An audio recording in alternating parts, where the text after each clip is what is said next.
ಇನ್ನು D K Shivakumar ಅವರ ಇತ್ತೀಚಿನ ಕೆಲವು ನಡೆಗಳು, ಅವರ ಸಾಫ್ಟ್ ಹಿಂದುತ್ವ ಪಾಲಿಟಿಕ್ಸ್, ಯಾವಾಗ ಪವರ್ ಶೇರ್ ಬಗ್ಗೆ ಈಗ ಚರ್ಚೆಗಳು ಶುರುವಾದವು, ಆರಂಭದಲ್ಲಿ ಡಿ ಕೆ ಶಿವಕುಮಾರ್ ಅವರಿಗೆ ಸಿದ್ದರಾಮಯ್ಯ ಬಣದವರೆಲ್ಲ ಸುಮಾರು ಟಾಂಗ್ ಕೊಟ್ಟರು, ಎಲ್ಲ ಆಯಿತು.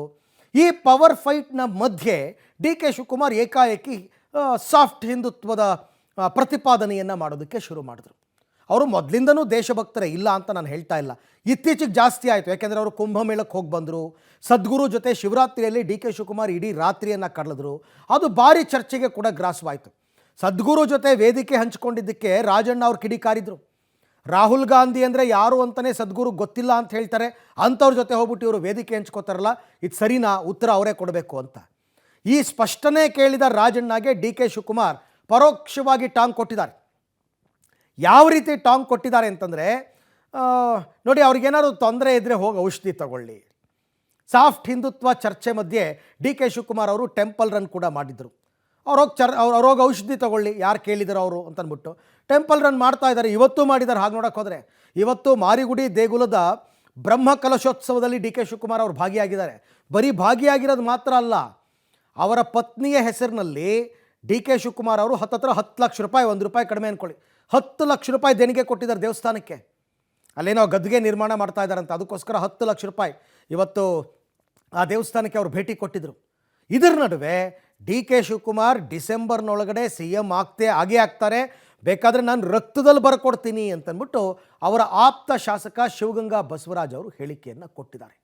ಇದಿಷ್ಟು ಕೂಡ ಪವರ್ ಶೇರಿಂಗ್ ವಿಚಾರಕ್ಕೆ ಸಂಬಂಧಪಟ್ಟಂತೆ ಇವತ್ತು ನಡೆದಿರ್ತಕ್ಕಂಥ ಡೆವಲಪ್ಮೆಂಟ್ಸ್. ಬನ್ನಿ ನೋಡೋಣ.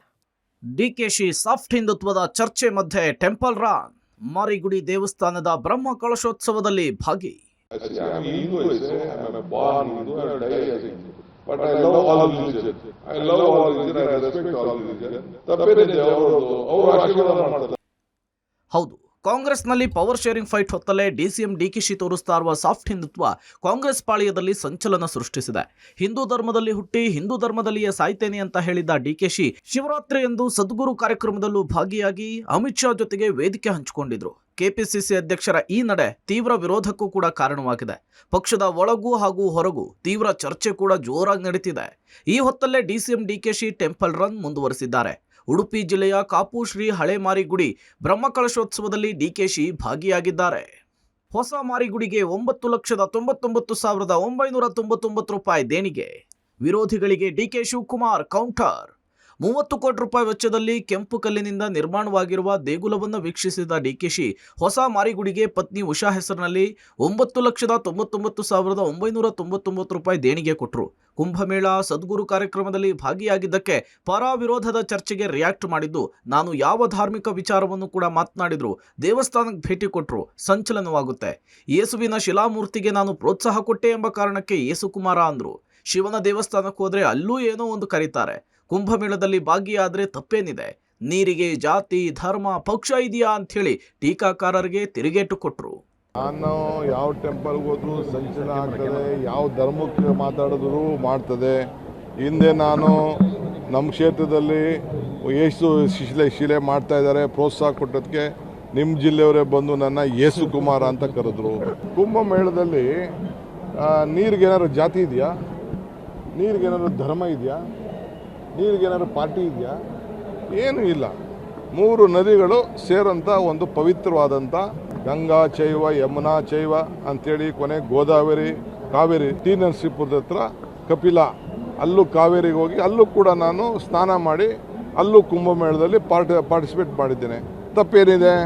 ಯಾರಿಗಾದ್ರೂ ಸಮಸ್ಯೆ ಇದ್ರೆ ಔಷಧಿ ಪಡೆಯಲಿ. ಸಚಿವ ರಾಜಣ್ಣಗೆ ಡಿಕೆ ಶಿವಕುಮಾರ್ ಟಕ್ಕರ್. ಸದ್ಗುರು ಜಗ್ಗಿ ವಾಸುದೇವ್ ಆಯೋಜಿಸಿದ ಶಿವರಾತ್ರಿ ಆಚರಣೆಯ ಕಾರ್ಯಕ್ರಮದಲ್ಲಿ ಡಿಕೆ ಶಿವಕುಮಾರ್ ಭಾಗಿಯಾಗಿದ್ದಕ್ಕೆ ಕಾಂಗ್ರೆಸ್ನಲ್ಲಿ ಹಲವರು ತೀವ್ರ ವಿರೋಧ ವ್ಯಕ್ತಪಡಿಸುತ್ತಿದ್ದಾರೆ. ಅದರಲ್ಲೂ ಸಹಕಾರ ಸಚಿವ ರಾಜಣ್ಣ ಬಹಿರಂಗವಾಗಿಯೇ ವಿರೋಧ ವ್ಯಕ್ತಪಡಿಸಿದ್ದಾರೆ. ರಾಹುಲ್ ಅವರನ್ನ ಅವಮಾನಿಸಿದ ಸದ್ಗುರು ಕಾರ್ಯಕ್ರಮದಲ್ಲಿ ಡಿಕೆಶಿ ಭಾಗವಹಿಸಿದ್ರ ಬಗ್ಗೆ ಸ್ಪಷ್ಟನೆ ಕೇಳಿದ್ದ ರಾಜಣ್ಣಗೆ ಡಿಕೆಶಿ ಪರೋಕ್ಷ ತಿರುಗೇಟು ಕೊಟ್ಟಿದ್ದಾರೆ. ಸದ್ಗುರು ಒಳ್ಳೆ ಕೆಲಸಗಳನ್ನ ಮಾಡಿದ್ದಾರೆ, ಅವರು ಕರೆದಿದ್ದೆ ಹೋಗಿದ್ದೆ, ನಾನು ಯಾರಿಗೂ ಕೂಡ ಉತ್ತರ ಕೊಡುವುದಕ್ಕೆ ಬಯಸಲ್ಲ, ಯಾರಿಗಾದ್ರೂ ಸಮಸ್ಯೆ ಇದ್ರೆ ಅವರು ಔಷಧಿ ತೆಗೆದುಕೊಳ್ಳಿ ಅಂತ ಹೇಳಿ ಟಾಂಟ್ ಮಾಡಿದ್ದಾರೆ. ನೋಡ್ರಿ, 1000 ವಿರೋಧ ಮಾಡಲಿರಿ, 1000 ಜನ ವಿರೋಧ ಮಾಡಲಿ, ನನ್ನ ನಂಬಿಕೆ ಈಗ ನಾನು ನೋಡೋಣ ಕೇರ್ ಮಟ್ಟಕ್ಕೆ ಹೋಗ್ತೀನಿ. ನಮ್ಮವರೇ ಕೇಳ್ತಾರೆ ಏನ್ರಿ ನಮ್ಮ ಮಟ್ಟಕ್ಕೆ ಬರಲ್ಲ ನೀನು ಅಲ್ಲಿಗೆ ಹೋಗ್ತಾ ಇದೆಯಾ ನೀನು ಅಂತ. It is my belief. ನನಗೆಲ್ಲಿ ಒಳ್ಳೇದಾಗ್ತದೆ ಅಲ್ಲಿ ಹೋಗ್ಬೇಕಲ್ಲ ನಾನು. ಡಿಸೆಂಬರ್ನೊಳಗೆ ಡಿಕೆಶಿ ಸಿಎಂ ಆಗೇ ಆಗ್ತಾರೆ. ಡಿಕೆಶಿ ಆಪ್ತ ಶಾಸಕ ಶಿವಗಂಗಾ ಸ್ಫೋಟಕ ಭವಿಷ್ಯ. ಇತ್ತ ಡಿಕೆಶಿ ಆಪ್ತ ಚನ್ನಗಿರಿ ಶಾಸಕ ಶಿವಗಂಗಾ ಬಸವರಾಜು ಸ್ಫೋಟಕ ಭವಿಷ್ಯ ನುಡಿದಿದ್ದಾರೆ. ರಕ್ತದಲ್ಲಿ ಬೇಕಾದ್ರೂ ಬರೆದು ಕೊಡ್ತೀನಿ, ಡಿಸೆಂಬರ್ ಒಳಗೆ ಡಿಕೆ ಶಿವಕುಮಾರ್ ಸಿಎಂ ಆಗೇ ಆಗ್ತಾರೆ. ಅಷ್ಟೇ ಅಲ್ಲ, ಅದಾದ ಬಳಿಕ 5 ವರ್ಷ ಕೂಡ ಅವರೇ ಸಿಎಂ ಆಗಿರ್ತಾರೆ ಅಂತ ಭವಿಷ್ಯ ನುಡಿದಿದ್ದಾರೆ.